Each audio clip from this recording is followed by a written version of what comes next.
They tell you it's just old age, that the heaviness in your legs, the swelling at night, the numb toes, the cramps that wake you at 3 a.m. are simply the price you pay for living past 60. That's a lie. And today I'm going to explain why. What if I told you that the surgeon who has spent over 2 decades operating on thousands of patients with circulatory problems has seen something remarkable? Something that doesn't require expensive medications, risky procedures, or complicated regimens. Something so simple that most people overlook it completely. This isn't just another exercise recommendation. This is the single most powerful movement that can reverse years of poor circulation in your legs, and it works whether you're 62 or 92. The medical community knows about it, but it rarely makes its way into mainstream conversation because it doesn't generate profits for pharmaceutical companies or justify expensive medical interventions. Today, that changes. For years, patients would come into my surgical practice with legs that looked purple and swollen, with feet so cold they felt like ice blocks, with pain so severe they could barely walk to their mailbox. Their doctors had told them the same thing. This is normal for your age.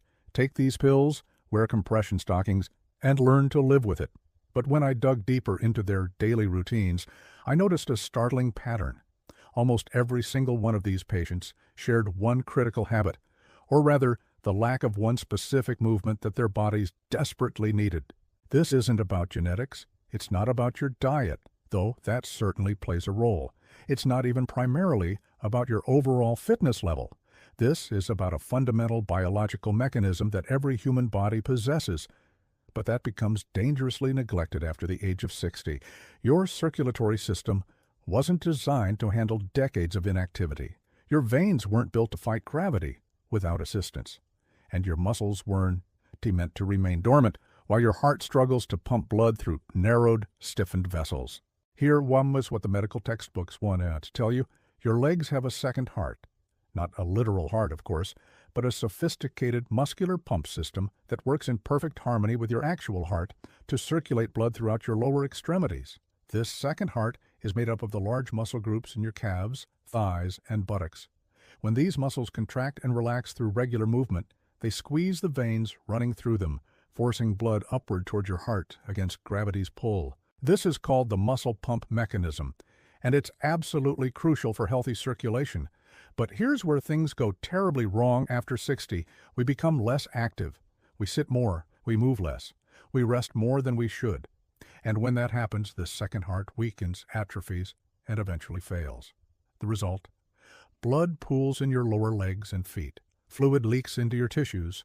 Oxygen can't reach your cells. Nerves start misfiring. Muscles cramp. Skin discoloration appears. And that's when the real problems begin. Ulcers that won't heal, infections that spread, and in the worst cases, amputations that could have been prevented. I've seen it too many times to count. The patient who comes in with a small cut on their toe that turns into a massive infection because poor circulation prevented proper healing. The gentleman who can feel his feet anymore and doesn't notice when he steps on something sharp. The woman whose legs swell so badly she can't wear shoes by evening. These aren't inevitable consequences of aging. These are preventable tragedies caused by a single overlooked factor, the failure to activate that second heart. Now you might be thinking, but I walk every day. I do my exercises. I'm not completely sedentary, and that's admirable. Walking is good. Any movement is better than no movement. But here are Saudi, the surgeon, U.S. revelation that changes everything. Not all movement is created equal when it comes to activating your leg, circulatory pump. Most exercises you're probably doing, gentle walking, stretching, even light aerobics, simply done par provide the specific type of muscular contraction needed to effectively squeeze those deep veins and push blood upward. The exercise I'm about to reveal to you isn't new. It's not complicated. In fact, you've probably done it thousands of times in your life without realizing its profound impact on circulation. But the way you've been doing it and the frequency with which you've been doing it is likely completely wrong. This exercise targets the exact muscles that form your second heart, creating the perfect pressure gradient to force stagnant blood back towards your core where it belongs. Before I reveal this exercise, I need you to understand why timing matters more than you think. Most people exercise in the morning or evening and consider their circulatory health addressed for the day. But poor circulation isn't a once-daily problem. Blood begins pooling the moment you sit down or stand still. Your veins start struggling against gravity every single minute you're inactive. That's why this exercise must be performed strategically throughout your day, not just during a dedicated workout session. The Surgeon S clinical observations over 20 years have shown remarkable results with patients who followed this simple protocol. Patients who had been told they needed vein surgery saw their symptoms disappear in weeks. Patients with diabetic neuropathy regained sensation in their feet. Patients who couldn't walk more than a block without pain were hiking mountain trails within months. The common thread wasn't medication, expensive procedures, or radical lifestyle overhauls. It was this one exercise performed correctly and consistently. Let me address the elephant in the room. Why don't more doctors talk about this? The truth is, medicine has become increasingly specialized and procedure-focused. Surgeons are trained to fix acute problems, not prevent chronic ones. Primary care physicians are often limited by appointment times and insurance constraints. Pharmaceutical companies fund research that leads to medications, not movement. And the simple reality is that nobody profits from telling you to move your body in a specific way several times a day. There's no pill to sell, no device to market, no surgery to perform. Just pure, unadulterated physiology working as nature intended. But I'm not here to sell you anything. I'm not promoting a product, a program, or a paid consultation. I'm sharing what I've witnessed in operating rooms, recovery wards, and examination rooms across thousands of cases. I'm revealing what works because I've seen the alternative too many times.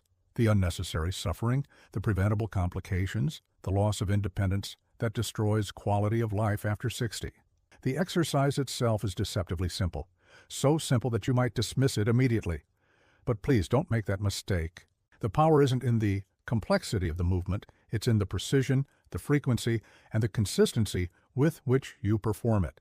This is the exercise that activates your body's natural circulatory pump more effectively than any other single movement.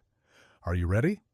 It's heel raises, calf raises, the simple act of lifting your heels off the ground while keeping your toes on the floor, then slowly lowering back down. I know what you're thinking. That's it? That's the miracle exercise?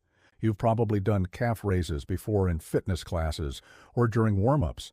You might have seen people doing them at the gym. But here, S, where the Surgeon S insight changes everything. It's not about how many you can do in a row. It's not about speed or intensity. It's about the exact technique, the specific muscles you engage, and most importantly, how often you do them throughout your day. Most people perform calf raises completely wrong when it comes to circulatory benefits.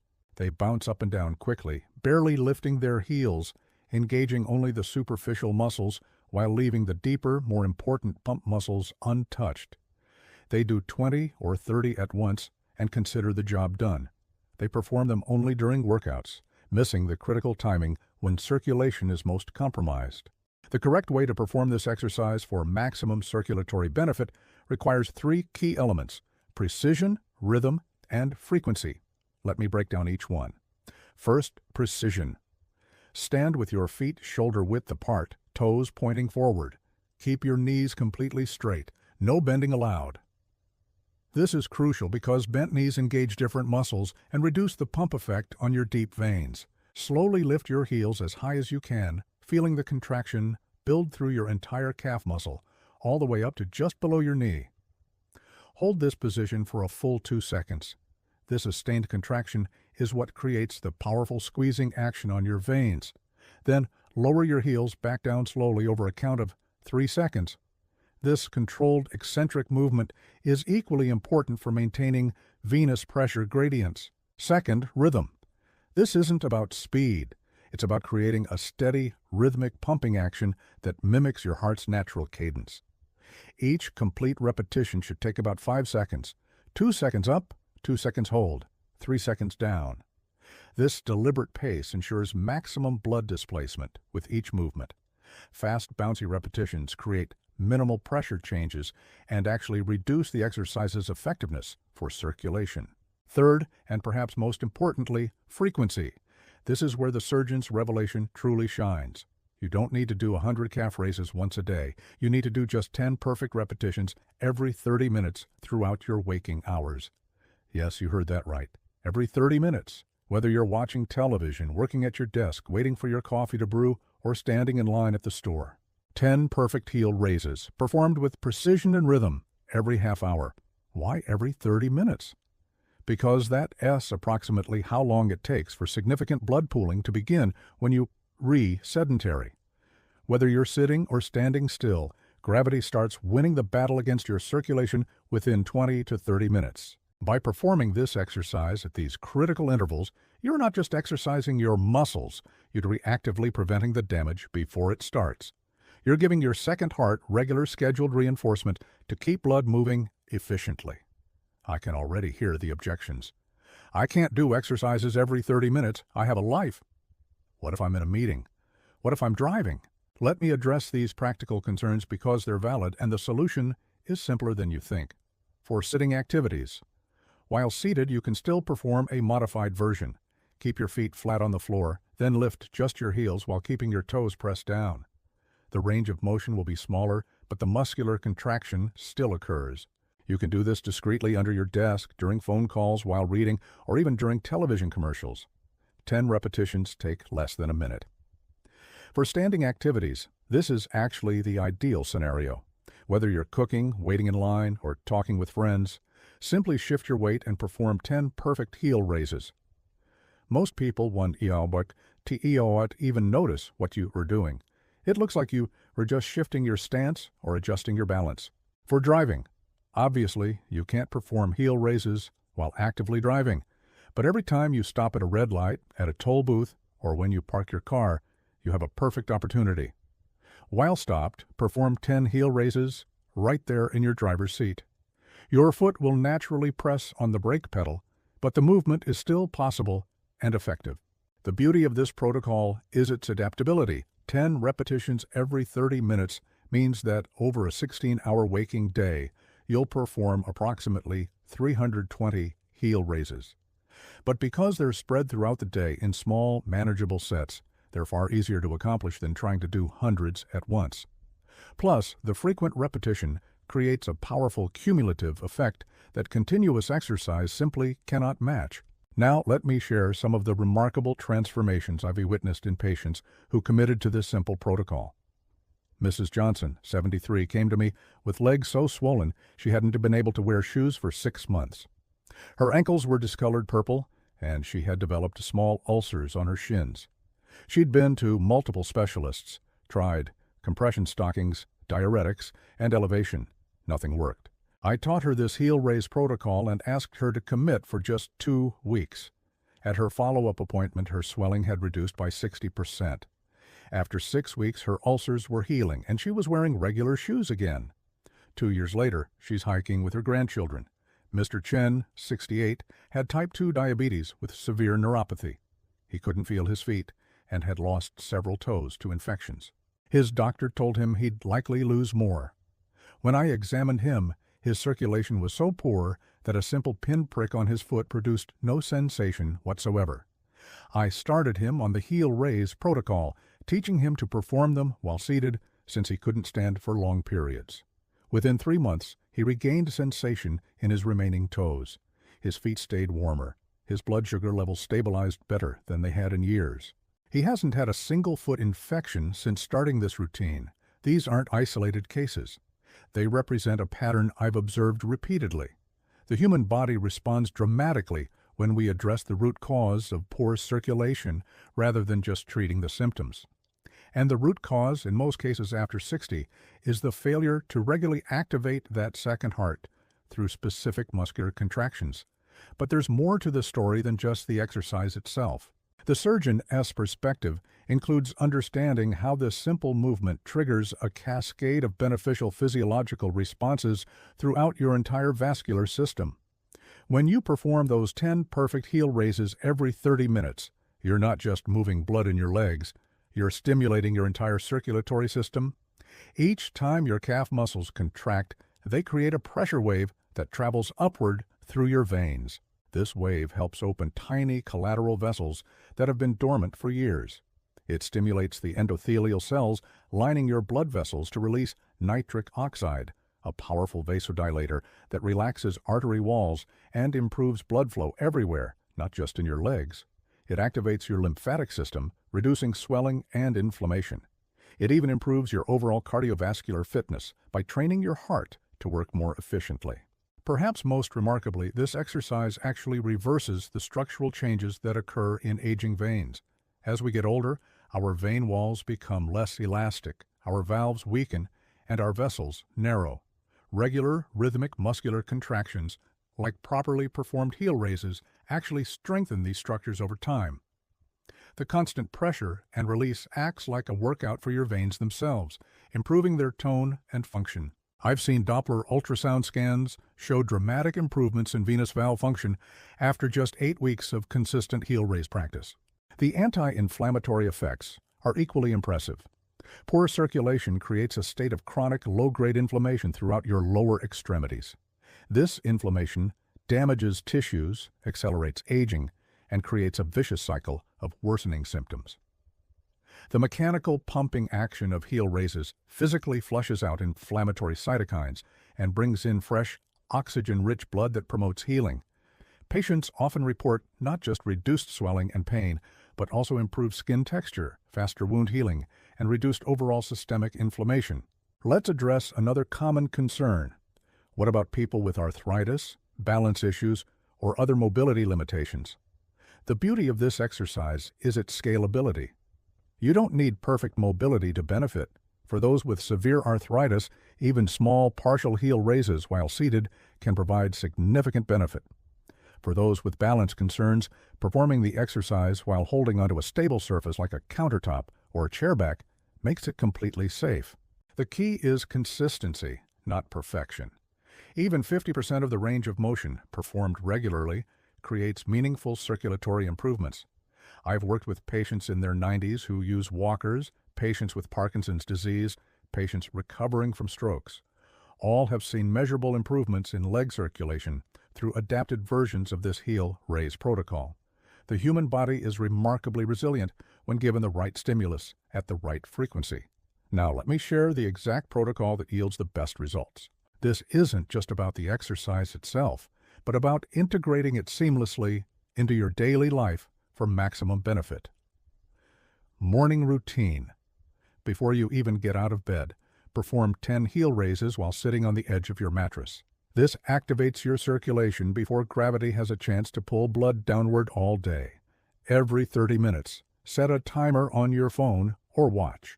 When it goes off, stop what you're doing for just 60 seconds and perform 10 perfect heel raises. If you're in a meeting, excuse yourself briefly or do seated versions under the table. If you're on the phone, stand up and do them while talking. Make this non-negotiable. Treat it like taking essential medication. After prolonged sitting or standing, any time you have been in one position for more than 20 minutes, perform an extra set of 10 heel raises before transitioning to your next activity. This prevents blood pooling during position changes. Evening wind down. Before bed, perform 3 sets of 10 heel raises while brushing your teeth or watching the evening news. This helps clear any accumulated fluid before you sleep. The timing is critical because it works with your body's natural circadian rhythms. Circulation is typically poorest in the evening after a day of battling gravity and best in the morning after lying flat all night.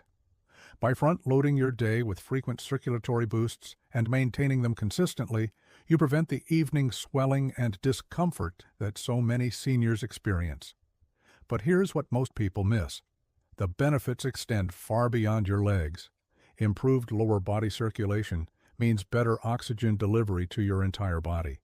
It means reduced strain on your heart. It means better kidney function as blood filters more efficiently. It means improved cognitive function because your brain receives better blood flow. It means enhanced immune function because white blood cells can travel more effectively to where they are needed. I've had patients report improvements in conditions they didn't even associate with poor leg circulation. Better sleep quality, improved digestion, reduced headaches, even better mood and mental clarity. This isn't coincidence. Your circulatory system is a unified network, and when you optimize one part, the entire system benefits. The economic impact of this simple protocol is staggering when you consider what it prevents. This Heal Raise protocol costs nothing. It requires no equipment, no special clothing, no gym membership. It can be done anywhere, anytime. The only investment is a few minutes of your time spread throughout the day. The return on that investment is potentially decades of pain-free mobility, independence, and vitality after 60. Let me address one final objection I hear often. I've tried calf raises before, and they didn't work.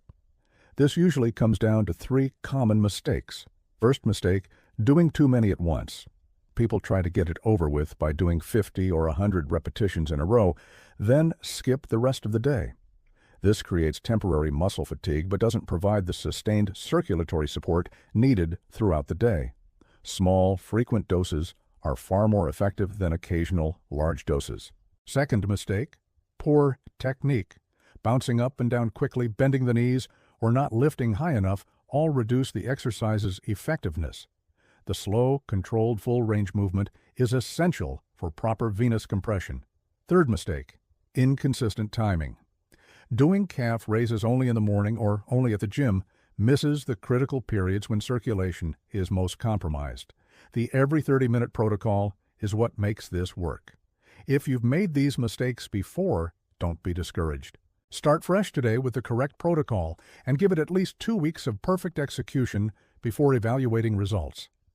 Most patients notice reduced swelling and improved energy within the first week. Significant pain reduction typically occurs by week 2.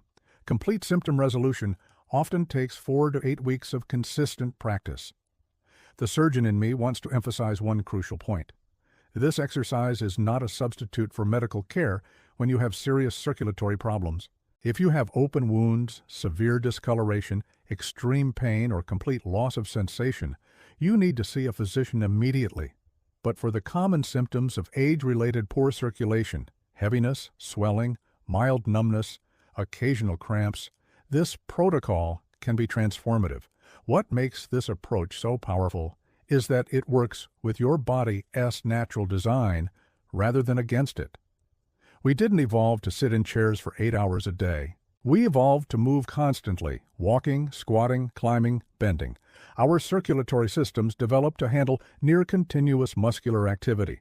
The Heal Raise protocol simply replicates this natural movement pattern in a practical, modern way. In cultures where people remain active throughout life, where sitting is minimal and movement is constant, poor leg circulation is virtually unknown among the elderly. Their second hearts stay strong because they're used regularly. We can't all live like hunter-gatherers, but we can incorporate their movement wisdom into our modern lives through this simple, strategic exercise. The psychological benefits are equally profound. When you regain control over your body's natural functions, when you stop being a victim of normal aging, your entire outlook changes. Patients who follow this protocol consistently report feeling more energetic, more confident, and more in control of their health. They stop accepting limitations and start reclaiming activities they thought were lost forever. Dancing at weddings, playing with grandchildren, traveling, gardening. This is the surgeon's final revelation. Aging doesn't have to mean decline. It can mean wisdom applied to physiology.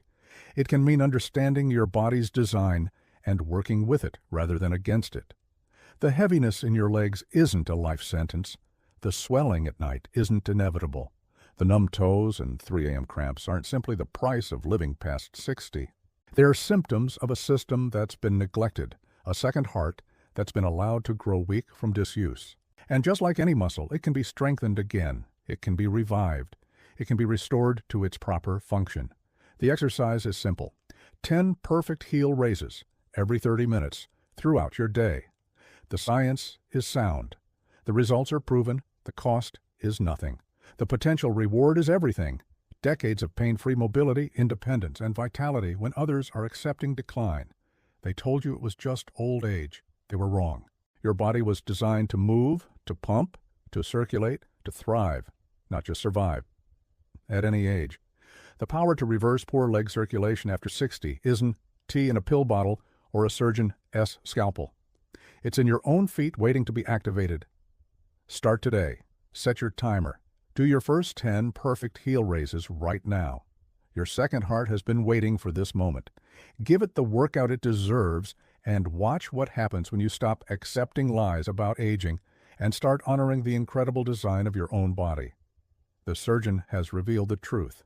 The choice is now yours. Will you continue to believe the lie that poor circulation is just part of getting older?